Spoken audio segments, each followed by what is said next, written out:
जैसा कि हम लोगों का बीए सेकेंड ईयर शिक्षा शास्त्र प्रथम प्रश्न पत्र शिक्षा मनोविज्ञान एवं सांख्यिकी के बारे में अध्ययन कर रहे हैं। इसमें जो हमारा चैप्टर चल रहा है वो है बाल्यावस्था। और बाल्यावस्था में जो आज का हमारा टॉपिक है वो है बाल्यावस्था में होने वाले सामाजिक विकास और सामाजिक विकास को प्रभावित करने वाले कार्य। ठीक है, इसके बारे में आज हमें अध्ययन करना है। तो इसी क्रम में हम अपना वीडियो स्टार्ट करते हैं। हमें देखना है कि जो बाल्यावस्था है, बाल्यावस्था की जो आयु मानी गई है वो लगभग कितनी मानी गई है? 6 से 12 वर्ष मानी गई है। कितनी मानी गई है? 6 से 12 वर्ष। और इन 6 से 12 वर्षों में देखा जाता है, यानी कि बाल्यावस्था में देखा जाता है कि बालक का जो सामाजिक विकास है वह सामाजिक विकास किन किन रूपों में हमें दिखने को मिलता है। तो जो सबसे पहला है वह है समूह सदस्यता।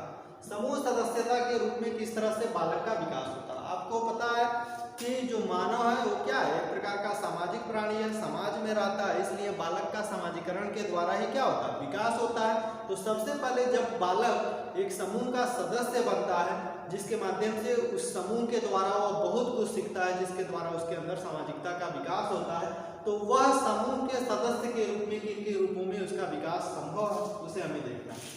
पहला जो इसमें दिया गया वह है बालक किसी न किसी टोली या समूह का सदस्य बन जाता है। जो बालक होता है वो किसी न किसी टोली या समूह का सदस्य बन जाता है। टोली या समूह का तात्पर्य आपको पता है कि कुछ लोग एक साथ, मतलब 4-5 लोगों की समूह एक साथ इकट्ठा होती है और इसमें रहना, इसके माध्यम से किसी भी कार्य को करना, किसी भी चीज को करना। ठीक है, वही क्या कहलाता है? समूह में कार्य करना कहलाता है। तो यानी कि बालक किसी न किसी टोली या समूह का सदस्य बन जाता है। किस अवस्था में? तो बाल्यावस्था में, यानी कि 6 से 12 वर्ष में। ठीक है, अब ये जो है यह बाल्यावस्था के अंतिम काल को टोली या समूह का काल भी कहा जाता है। यहाँ से एक क्वेश्चन बनता है, क्वेश्चन पूछ लेता है कि बाल्यावस्था के किस काल को टोली या समूह के नाम से जाना जाता है। तो किस काल का? बाल्यावस्था के अंतिम काल को। या ये भी पूछ लेता है कि बाल्यावस्था के अंतिम काल को किस अन्य नाम से जाना जाता है। तो टोली या समूह की काल या आयु के नाम से जाना जाता है। ठीक है, उसी क्रम में दूसरा इसी में है बालक टोली के द्वारा निर्धारित अथवा पसंद किए गए कार्य या व्यवहारों को अपनाना चाहता है। यानी कि उस समूह में जो भी निर्धारित कार्य है, जो भी उसे पसंद आता है, उस पसंद को क्या करता है? अपने व्यवहार में ढालने लगता है या उस कार्य को अपनाने लगता है और उसी के माध्यम से वो क्या करता है? व्यवहार प्रकट करने लगता है। दूसरा इसी में है सामाजिक गुण। सामाजिक मतलब समाज के कौन कौन से गुण हैं जिनका उस बालक के अंदर विकास होना आवश्यक है, जिसके माध्यम से वह एक स्वस्थ सामाजिक प्राणी के रूप में विकसित हो सके। तो सबसे पहले हमें इसमें दिया गया है कि समूह सदस्य के रूप में बालक के अनेक सामाजिक गुणों का विकास। ठीक है, जिनमें क्या है कि उत्तरदायित्व, सहयोग, साहस, सहनशीलता, सद्भावना, आत्मनियंत्रण, न्यायप्रियता, ये सभी क्या है? सामाजिक गुण है। उत्तरदायित्व का तात्पर्य क्या? कि बालक एक सामाजिक प्राणी है, तो समाज में रहने के लिए समाज के बहुत से रूल रेगुलेशन या कल्चर होते हैं, उनका क्या करना है? उनको फॉलो करना है, उन्हीं के आधार पे अपना जीवन व्यतीत करना है। ये भी बालक का एक उत्तरदायित्व होता है। सहयोग मतलब समाज में रहने वाले जितने भी प्राणी हैं सभी एक दूसरे के सहयोग के द्वारा ही समाज में अपने आप को स्थापित करते हैं और समाज का विकास करते हैं। साहस भी होना आवश्यक है, सहनशीलता भी होना आवश्यक है, क्योंकि समाज में रहने वाले जितने भी प्राणी हैं सभी एक जैसे नहीं होते हैं। ठीक है, सबकी रुचि क्षमता योग्यता अलग अलग है, सबके स्वभाव अलग अलग है। इसलिए बालक के अंदर अगर जो सामाजिक गुणों का विकास करना है तो सहनशीलता नामक गुण भी होने आवश्यक है। सद्भावना, आत्मनियंत्रण, न्यायप्रियता, ये सभी क्या है? एक प्रकार के सामाजिक गुण हैं और इनका विकास करना आवश्यक है और इन्हीं के माध्यम से बालक का सामाजिक विकास होता है। इन्हीं गुणों का विकास यानी कि बालक का सामाजिक विकास होगा। इसी क्रम में अगला है यौन विभेद गुण। यौन विभेद गुण का तात्पर्य क्या? बालक और बालिका से। तो इसमें दिया कि बालक बालिकाओं की रुचियों में अंतर स्पष्ट दृष्टिगोचर होता है। कि मतलब जो भी बालक और बालिकाएं होती हैं इनके जो भी रुचि हैं, इन रुचियों में क्या होता है? हमें अंतर देखने को मिलता है। किस अवस्था में? बाल्यावस्था में। ठीक है, तो क्या होता है? जैसे लड़के हैं जो है वो घर के बाहर के कामों में तथा जो लड़कियां हैं वो घर के कामों में रुचि लेने लगती हैं। जो भी बाल्यावस्था में बालक या बालिकाएं होती हैं उनके क्या रुचि जो होती हैं वो अलग अलग होती हैं। जिनमें जो लड़के होते हैं वो घर से बाहर के कामों में रुचि लेने लगते हैं, लेकिन जिसमें वो जो लड़कियां होती हैं इस अवस्था में वह घर के कामों में रुचि लेने लगते हैं, मतलब घर का भी कोई भी काम हो उन कामों में हाथ बढ़ाने लगते हैं और उन कामों को करने लगते हैं। इसी क्रम में अगला बहिर्मुखता। बहिर्मुखता का तात्पर्य क्या है कि इस अवस्था में जो बालक हो या बालिकाएं होती हैं वह अपने बाह्य वातावरण से क्या प्रभावित होते हैं, अपने बाह्य वातावरण में रहने लगते हैं, जिसके माध्यम से यह बहिर्मुखी बालक हो जाते हैं। ठीक है, तो इसमें जो पॉइंट दिया गया है यह है बालक प्रायः घर से बाहर रहना चाहते हैं, परंतु उनका व्यवहार शिष्टतापूर्वक पूर्ण होता है। यानी कि शिष्टतापूर्ण करने का तात्पर्य क्या है कि हम कह सकते हैं कि एक ऐसा व्यवहार जो किसी को किसी भी प्रकार का ठेस न पहुंचाए। ठीक है ना। उसी क्रम में अगला है वे अन्य व्यक्तियों को शिक्षित व सुसंस्कृत होने का आभास देते हैं। जो भी अन्य व्यक्ति हैं उन व्यक्तियों से अपना जो प्रदर्शन है वह किस रूप में देना चाहता है, शिक्षित के रूप में देना चाहता है, ताकि अन्य जो भी व्यक्ति हैं वह इस बालक या बालिका को क्या समझे कि यह बहुत ही शिक्षित व्यक्ति है, बहुत ही शिष्टाचार बालक है, इसके अंदर अनेक प्रकार के गुण हैं और वो गुण सामाजिक गुण के रूप में विकसित हुए हैं। ठीक है, इसी क्रम में अगला सामाजिक स्वीकृति की चाह।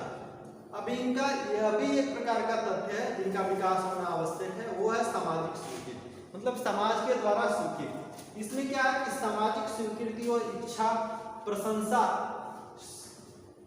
पाने की इच्छा, मतलब यह समाज की स्वीकृति का तात्पर्य है कि ये सामाजिक प्राणी है, समाज में रहते हैं, तो इन्हें किस चीज की आवश्यकता है, प्रशंसा की आवश्यकता है। मतलब कुछ ऐसे कार्य करते हैं जिससे इनकी प्रशंसा होती है और वह वही कार्य करना चाहते हैं जिसके माध्यम से इन्हें प्रशंसा मिले।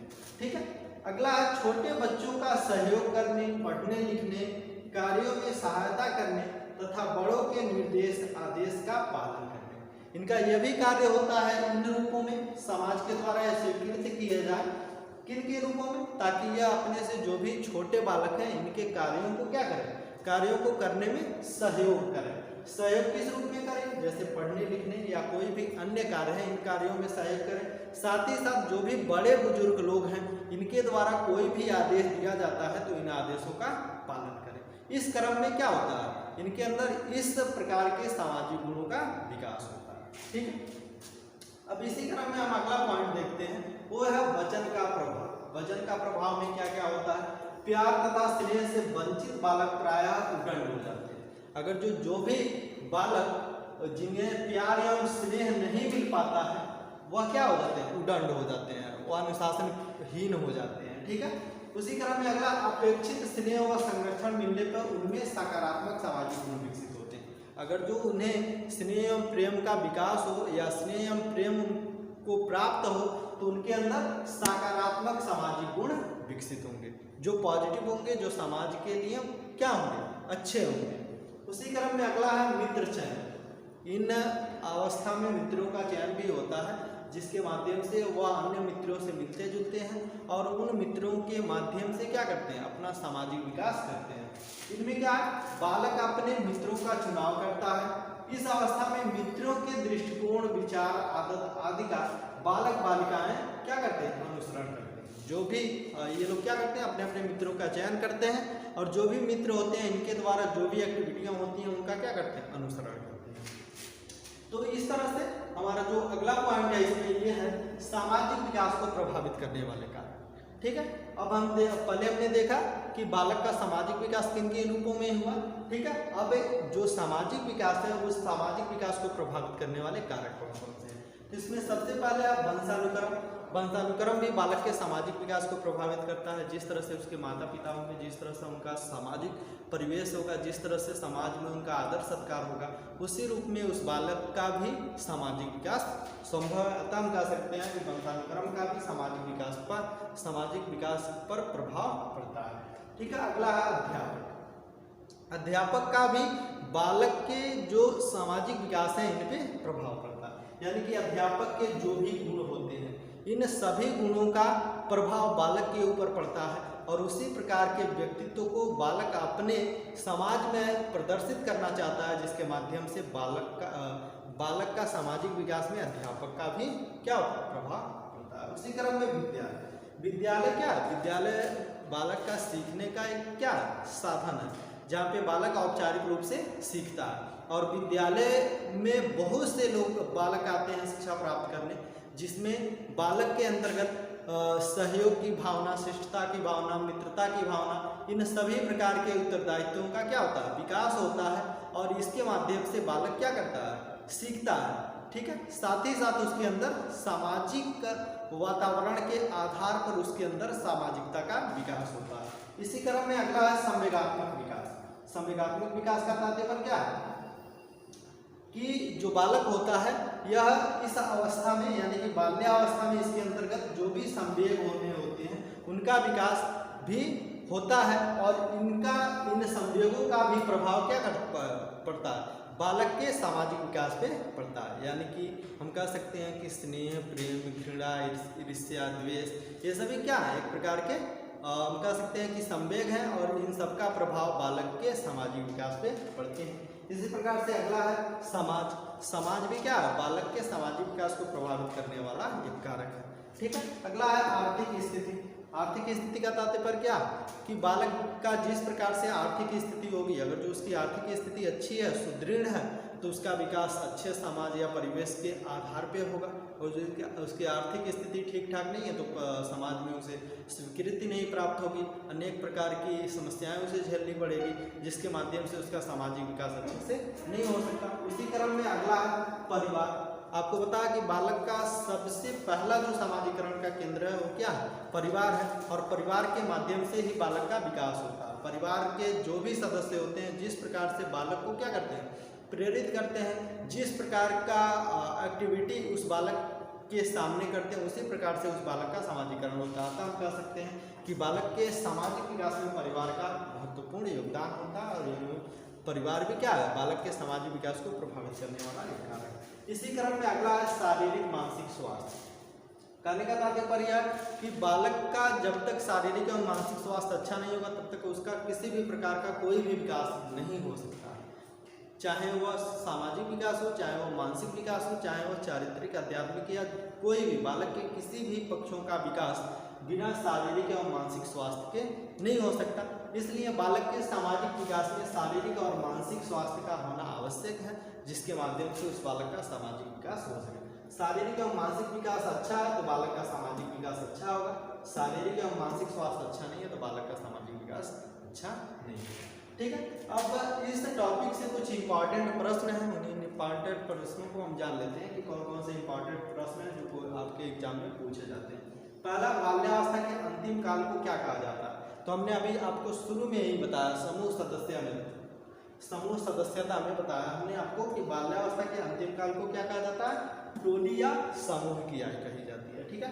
अगला क्वेश्चन है, सामाजिक विकास का अर्थ क्या है? सामाजिक विकास का अर्थ क्या है? समाजीकरण, एक दूसरे के सहयोग करना, सामाजिक परंपरा के आधार पर व्यवहार करना। यानी कि क्या हो रहा है कि समाजीकरण के माध्यम से भी बालक का सामाजिक विकास हो रहा है, एक दूसरे के सहयोग करने से भी बालक का सामाजिक विकास हो रहा है, और सामाजिक परंपरा के आधार पर जब बालक व्यवहार करता है तब भी उसका सामाजिक विकास होता है। इसलिए हम इसका ऑप्शन क्या होगा? उपरोक्त सभी। ये सभी क्या है? सामाजिक विकास के। अगला है, निम्न में से सामाजिक गुण है कौन कौन से हैं? सहयोग है, न्यायप्रियता है, उत्तरदायित्व, ये सभी क्या है? सामाजिक गुण है। इसका ऑप्शन डी होगा। ठीक है।